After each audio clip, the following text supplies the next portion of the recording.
बिस्मिल्लाहिर्रहमानिर्रहीम। कौम को, आप सब लोगों को, बहनों को, भाइयों को, पाकिस्तानियों को कौम का 77वां यौम आज़ादी आप सबको मुबारक हो। और इस मौके पर सबसे अच्छी चीज़ ये होगी कि मैं बानियान पाकिस्तान को खिराज तहसीन पेश करूं, जिन्होंने पाकिस्तान के लिए जद्दोजहद की और पाकिस्तान बनाकर हमारे हाथ में दे दिया। मैं बिलखुसूस इस बात का जिक्र करूंगा कि कभी कभी हमारी जहनों से ये बात ओझल हो जाती है कि 1857 की जंग आज़ादी से ये मामला बहुत सफाई के साथ शुरू हुआ और उस ज़माने के मुताल्लिक़ ये कहा जाता है, हमारे शहीदों की दास्तान वहाँ से शुरू हुई। उस ज़माने के मुताल्लिक़ ये कहा जाता है कि दिल्ली के गलियों, बाज़ारों में और दीवारों में मुसलमानों का खून रचा हुआ था और महीने भर तक उसकी खुशबू फ़ज़ाओं में घुलती रही। वहाँ से जद्दोजहद शुरू हुई। उस कुर्बानी के बाद सर सैयद अहमद खान जैसे बड़े लीडर, उन्होंने कहा दुनिया के इल्म को अपनाओ, मुसलमानों तरक्की करोगे, दुनिया के अंदर जब आगे जाओगे तो इल्म बेइंतहा ज़रूरी है। वहाँ से इल्म की दाग बेल डाली गई। अल्लामा इकबाल का विजन उम्मत के एतबार से और इस बात से कि मुसलमान हिंदुस्तान अपना उरूज पाएंगे और उड़ान पाएंगे और दुनिया के ऊपर एक खूबसूरत नज़र डालेंगे। और फिर कायद आज़म मोहम्मद अली जिन्ना की वकालत, इंसाफ पसंदी और जद्दोजहद, जिसके मुताल्लिक़ बहुत सारे लोग कहते हैं कि दुनिया में ऐसे कम लीडर पैदा हुए जिन्होंने नक्शा बदला, दुनिया में एक बहुत कम लीडर पैदा हुए जिन्होंने कौम बनाई, कायद आज़म उनमें से हैं। फिर जब कौम बनी तो उस दिन की भी याद ताज़ा कर लीजिए अपने जहनों में। लाखों लोग शहीद हुए। कायद आज़म मोहम्मद अली जिन्ना और फातिमा जिन्ना ने उन ट्रेनों का इस्तकबाल किया जो लाशों से भरी हुई थी।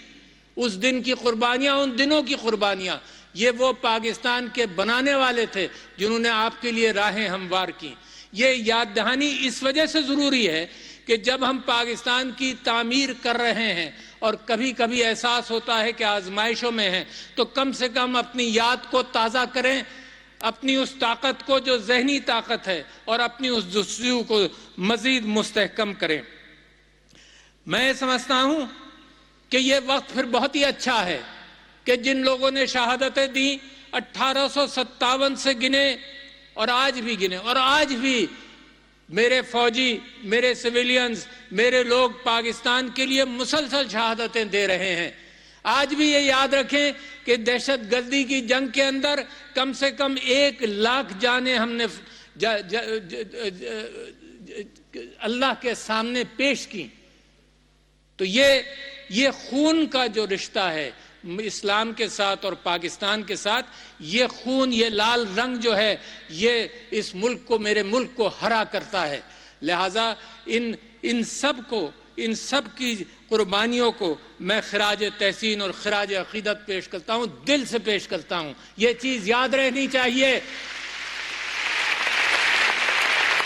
जो कौमें इन चीज़ों को भूल जाते हैं, जो कौमें इन कुर्बानियों को भूल जाती हैं, वो अपने मुस्तकबिल को भी भूल जाती हैं कि किस लिए ये जानें दी गई। और जानों के साथ साथ मैं समझता हूँ ये जद्दोजहद भी जारी रहेगी। जिन्होंने वतन की तहफ़्फ़ुज़, दिफ़ा और सलाम की खातिर ये जद्दोजहद की, वो भी आज इस बात का हम समझते हैं उनको भी खिराज तहसीन पेश करना चाहिए। और साथ साथ ये फिर सोचिए कि क्या मकसद था। याद दहानी कर लूँ मैं भी और आप भी। आज के दिन 77 साल, 77वां जश्न आज़ादी है, तो याद कर लें उस दिन ताज़ा थी जब पाकिस्तान बना था 1947 को, जब लाशें बह रही थीं और खून बह रहा था। उस दिन ताज़ा था दोबारा मैं ताज़ा करना चाहता हूँ कि जमहूरियत के लिए ये कुर्बानियाँ हमने दी, आज़ादी के लिए ये कुर्बानियाँ हमने दी, मसावात और रवादारी के लिए दी, और समाजी इंसाफ का बोलबाला करने के लिए कुर्बानियाँ दी, आइन, कानून और मेरिट की बालादस्ती के लिए ये कुर्बानियाँ दी, समाजी और माशी इस्तेसाल का खात्मा करने के लिए ये कुर्बानियाँ दी,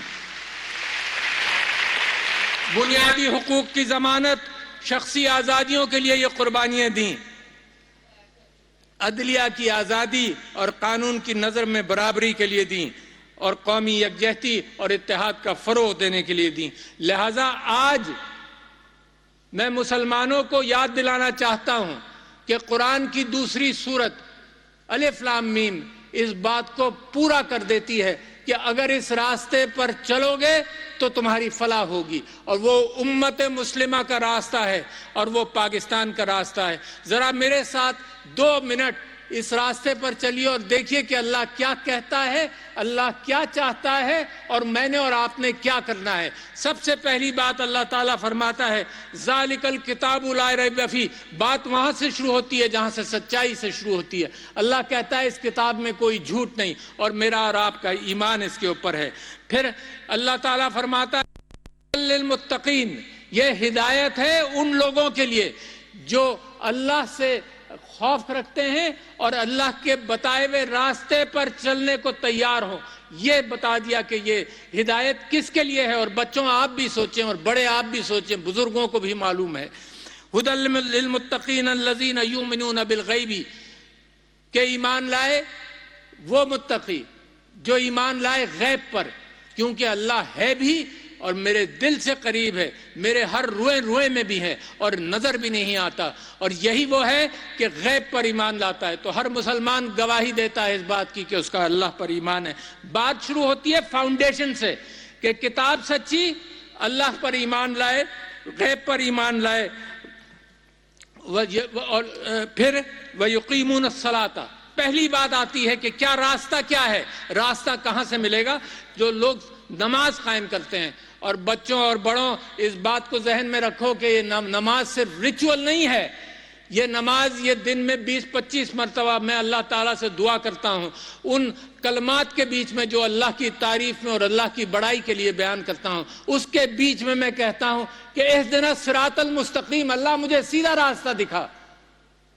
सोचें जरा इस बात को, दिन में 25 मरतबा मैं मांगता हूं कि अल्लाह मुझे सीधा रास्ता दिखा। और सीधा रास्ता कहां मिलता है? सीधा रास्ता सारे कुरान में मिलता है, सीधा रास्ता मेरे उसवे हसना में मिलता है, सीधा रास्ता मेरे खुलफाए राशिदीन की जिंदगियों में मिलता है, सीधा रास्ता अल्लाह ने मुनव्वर कर दिया है। मगर फिर भी मैं दुआ करता हूं अल्लाह से कि सीधा रास्ता मुझे दिखा दे, ये कुरान के अंदर। और फिर नमाज के साथ फिर अल्लाह ताला एक जिम्मेदारी आयत करता है, वो कहता है मिम्मा रज़क़नाहुम युनफ़िक़ून, कि जो तुमको दिया उसमें से तुम अल्लाह के रास्ते में निकालो, जो तुम्हें खाने के लिए दिया, जो रिस्क दिया। मालो दौलत तो बात की बात है, इस बुनियाद पर मेरी कौम बनती है, इस बुनियाद पर मुसलमान की उम्मत बनती है कि जो अल्लाह ने दिया ये अल्लाह का है। ये नेशन सेकुलर स्टेट से हटकर यह इस्लाम का दावा है कि सब चीज अल्लाह की मिल्कियत है। होल्ड मत करो अल्लाह के रास्ते में, वो मिम्मा रज़क़नाहुम युनफ़िक़ून। तो मैं ये कहता हूं कि पाकिस्तान के लिए और इस्लाम और उम्मत मुस्लिमा के लिए ये रास्ते का जो तयन किया गया है उसके अंदर सबसे बुनियादी चीज है। मेरे नबी सल्लल्लाहु अलैहि वसल्लम ने 2 काम सबसे ज्यादा किए रियासत बनाने से पहले। एक ये कि खैरात की, गरीबों का ख्याल किया। सारी जिंदगी उनकी मक्की जिंदगी के अंदर आप यही चीज देखेंगे और मदनी जिंदगी में भी देखेंगे। रियासत बनाने के बाद भी गरीबों का ख्याल किया, वह मिम्मा रज़क़नाहुम युनफ़िक़ून, और इंसाफ किया। अगर ये 2 चीजें मुसलमानों की रियासत में कम हो जाएं तो अल्लाह की बरकत नहीं आती। तो लिहाजा मेरे दोस्तों भाइयों, मैं वहां से बात शुरू करता हूं। और इंसाफ के हवाले से मैं आपसे ये कहूं कि बड़ी कुरान भरा हुआ है इन हिदायतों से। इंसाफ के अंदर एक वाक़या मुझे याद आता है हज़रत दाऊद अलैहिस्सलाम का, कि दो फरिश्ते आए, उन्होंने अपना मुकदमा बयान किया और एक की बात सुनकर हज़रत दाऊद ने फैसला कर दिया। देखो, इंसाफ के लिए अल्लाह ताला कुरान में हिदायत देता है कि कैसे करो, दूसरे फरीक को भी सुनो। इस बात पर यह बात अल्लाह ताला को नागवार गुजरी और हज़रत दाऊद माफ़ी मांगते रहे, अल्लाह ताला ने फिर उनको माफ़ किया। तो लिहाजा इंसाफ के लिए ज़रूरी है कि फरीक़ैन को सुना जाए, इंसाफ किया जाए। जिस मुल्क में इंसाफ कम हो जाएगा उस मुल्क के अंदर सारा निज़ाम तितर बितर होने का इम्कान है, लिहाजा इससे गुरेज करो।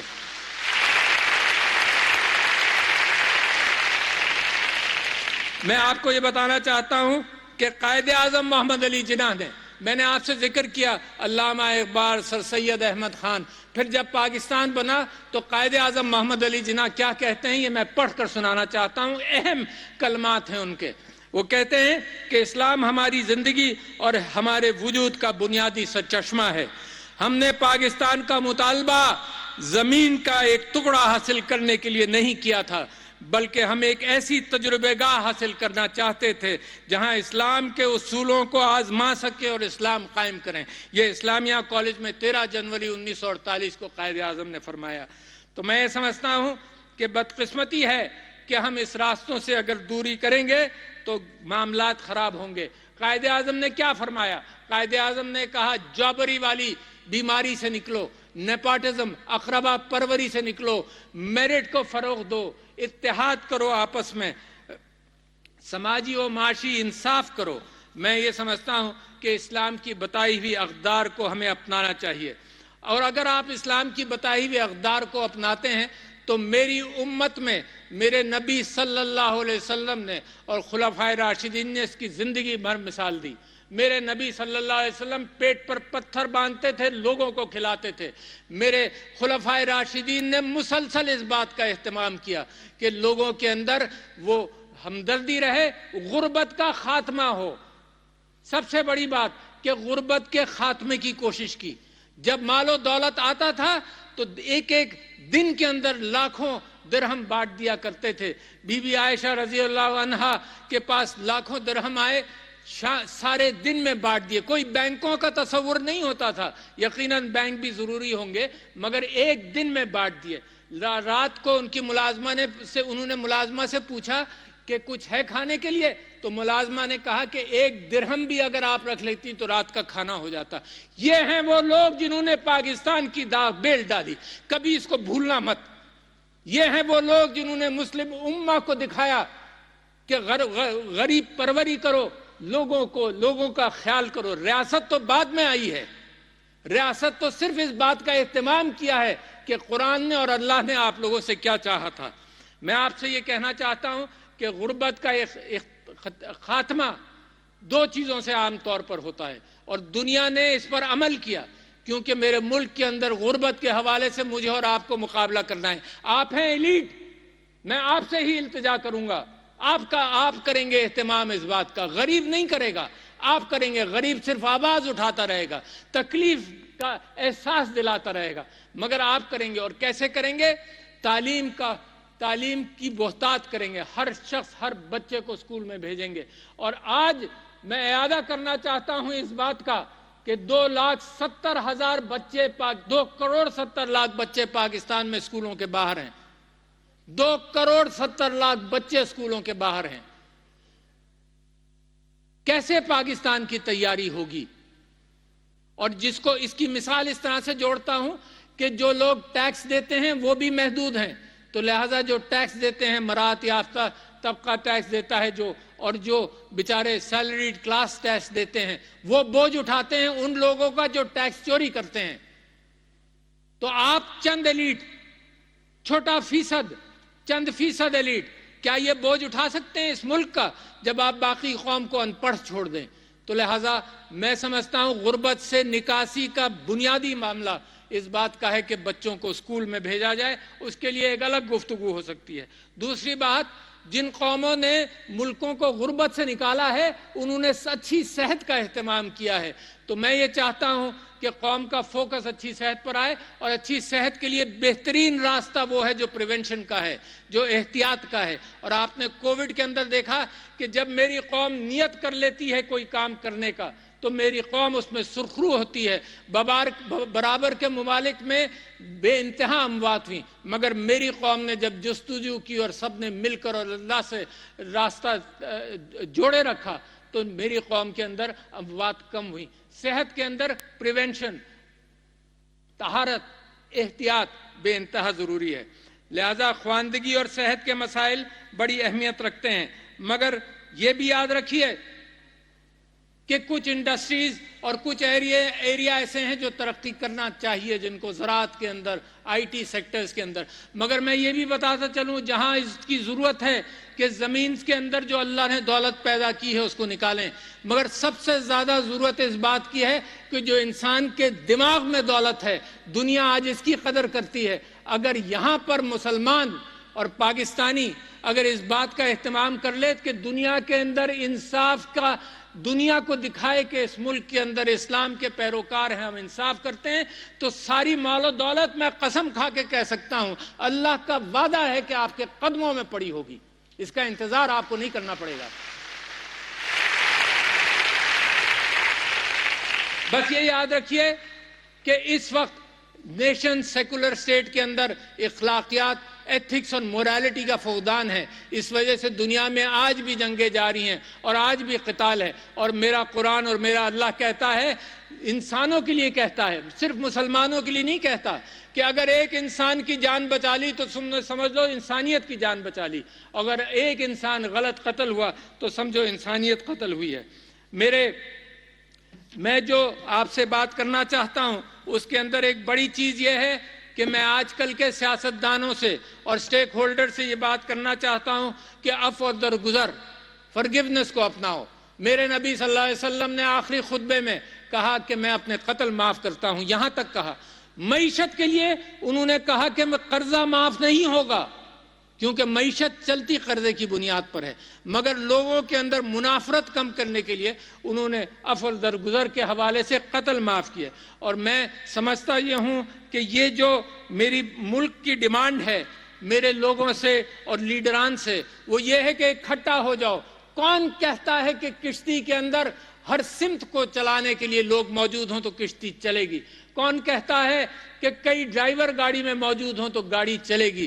कायदे आज़म ने फरमाया था, यूनिटी, फेथ एंड डिसिप्लिन, इत्तेहाद, तंजीम और ईमान, ये चीज़ें हैं जो कौम को बनाती हैं। इसके अंदर सबसे बुनियादी चीज़ इत्तेहाद है। अभी वक्त नहीं गया, पाकिस्तान के लिए रास्ते खुले हैं, इस वजह से कि दुनिया के अंदर जो क़िताल आप देखते हैं, सारी दुनिया के अंदर पिछले 100 साल के अंदर जो क़िताल हुआ है, तो इस्लाम अमन का दीन है, अमन का रास्ता है। और इसी सिलसिले में मैं आपसे ये कहूँ कि जब इस्लाम के हवाले से गुमराही पैदा की जाती है और जिस इस्लाम के हवाले से डिसेक्रेशन होता है, कुरान की बेहुरमती होती है और नामूस रिसालत पर हमले होते हैं, तो हम दुनिया से कहना चाहते हैं कि यह पुरअमन मजहब है, यह पुरअमन मजहब है। हम अपने नबी से, अपने कुरान से मोहब्बत करते हैं। और कुरान के अंदर इस पहली सूरत में ही आया कि जो तुम पर, मेरे नबी के ऊपर अल्लाह कहता है, जो तुम पर ईमान लाए और तुमसे कबल लोगों पर ईमान लाए, हज़रत दाऊद, हज़रत मूसा, हज़रत ईसा।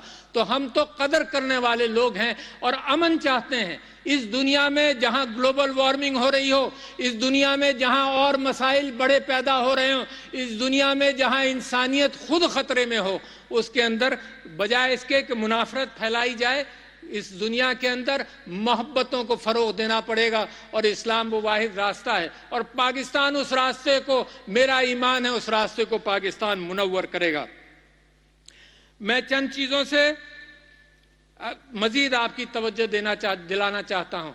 कायदे आज़म ने फरमाया कि जब तक औरत शाना बशाना साथ नहीं चलेगी कोई मुल्क तरक्की नहीं कर सकता। बीबी खदीजा रज़ी अल्लाह अन्हा was a businesswoman. ये कौम की ये आपकी जिम्मेदारी है कि सड़कों पर हिरासानगी ना हो। ये आपकी जिम्मेदारी है कि औरत जब हक रोजी तलाश करे, जैसे मर्द हक रोजी तलाश करता है, तो उसके लिए रास्ता सेफ हो। वरना नतीजा यह है कि पाकिस्तान निस्फ आज़ादी को पूरी तरह से अपने जीडीपी के अंदर और अपनी मेहनत मजदूरी के अंदर जब इस्तेमाल नहीं कर पा रहा तो तरक्की नहीं होगी। कायदे आज़म अपनी बहन को अपने साथ रखा, और कायदे आज़म के एक वाक़या बड़ा मशहूर है कि अपनी बीवी के साथ जब वो एक जलसे में लखनऊ में गए तो वहाँ बाहर रोक लिया गया उनको, मरियम जिन्ना को। तो कायदे आज़म गाड़ी में बैठे थे, वो वापस आई कि जलसे में मुझे नहीं जाने दे रहे। तो कायदे आज़म ने अपनी जेब से अपना इनविटेशन कार्ड उसको दिया कि अब तुमको कोई नहीं रोकेगा। तो ये वो लीडरान हैं मेरे नबी सल्लल्लाहु अलैहि वसल्लम से चलकर, जिन्होंने औरत की वरासत कुरान के अंदर अल्लाह ताला ने डाल दी, जबकि मगरिब में वरासत 20वीं सदी के शुरुआत में आई। तो ये आपको एज था और आपको एज है, और दुनिया आपसे आगे निकल जाए। तो मेरी आपसे दरख्वास्त यह है कि पिछे हुए तबके को उठाओगे तो तरक्की करोगे। जिसके अंदर अनपढ़ बच्चे, जिसके अंदर अनपढ़ बच्चों को और जिसके अंदर औरत को तहफ़्फ़ुज़ फराहम करके आगे लाया जाए। ये वो चीज़ें हैं जिसकी याद दहानी मैं करा रहा हूँ, कोई नई बात मैं नहीं कर रहा। ये वो जिसका तजदीद अहद ज़रूरी है, जिस दिन सालगिरह हो उसी दिन तजदीद अहद हो कि ये हम करना चाहते हैं। मैं आप लोगों से ये बात करना चाहता हूँ, अपने कश्मीरी भाइयों के साथ यकजहती का इजहार करना चाहता हूँ कि अक़वाम मुत्तहिदा की करारदादों की बुनियाद पर हम ये समझते हैं कश्मीर बनेगा पाकिस्तान। हम ये जानते हैं कि उनके ऊपर जुल्म और सितम हो रहा है। हम ये कहते हैं कि हम इंशाअल्लाह कश्मीर जब बनेगा पाकिस्तान, तो आज हम दुनिया से दरख्वास्त करते हैं कि हमने अक़वाम मुत्तहिदा पर भरोसा कर कर अपना फाइल अक़वाम मुत्तहिदा दुनिया की अक़वाम के सामने रखा और आज तक उसके ऊपर कोई अमल नहीं हुआ। तो उनको हम अपनी दोस्ती और अपना साथ हम उनको बताना चाहते हैं कि हम साथ कभी नहीं छोड़ेंगे। दूसरे, मैं तमाम इस्लामी ममालिक, अपने दोस्त ममालिक, तमाम ममालिक का शुक्रिया भी अदा करना चाहता हूँ कि हमारी ज़रूरत के वक्त वो हमारी मदद भी करते हैं, जिसमें चीन, सऊदी अरब, मुत्तहिदा अरब इमारात, ईरान, तुर्किया, खलीजी ममालिक, OIC और दीगर दोस्त ममालिक का ख़ास तौर पर शुक्रिया, जिन्होंने हर मुश्किल में हमें आसानी का रास्ता दिखाया। और अपनी गुफ्तगू का इख्तिताम करना चाहता हूँ कुरान पर, कुरान की आखिरी सूरत पर, कुल औज़ु बिरब्बिन नास मलिकिन नास इलाहिन नास। इसका तर्जुमा जो है वो सुने। मैं पनाह मांगता हूँ फिर कि देखो, जब मैंने आपसे गुजारिश की कि इस्लाम का रास्ता, अपना किरदार, अपने घर, हर चीज़ के अंदर किरदार को पुख्ता करो, तो फिर उसके साथ साथ मैं ये चाहता हूँ इस बात को मैं क्लोज करूँ दो चीज़ों पर। एक तो ये है कि अल्लाह ताला फरमाता है कि पनाह मांगो अल्लाह से, अपने रब से, अपने इलाह से, कि जो लोग वसवसे डालते हैं दिल में, फिर डाउट से निकल जाओ। फिर कायदे आज़म की बात के ईमान पर पूरा ईमान रखो, डाउट से निकल जाओ। तो लिहाजा ये बहुत ज़रूरी है कि कोई भी कहे कि पाकिस्तान ऐसा, पाकिस्तान वैसा, मैं आपसे वादा करता हूँ, आप अपने आप से वादा कीजिए कि पाकिस्तान बेहतरीन तरक्की याफ्ता मुल्क बनेगा। चंद सालों की बात है, इससे ज़्यादा की नहीं, अगर आपने दामन पकड़ लिया और अगर इस पर अमल किया आपने, तो मुझे यकीन है, क्योंकि अल्लाह ताला फरमाता है अगर आपने इन चीज़ों पर अमल किया तो जब मेरी ज़मीन मुनव्वर होगी,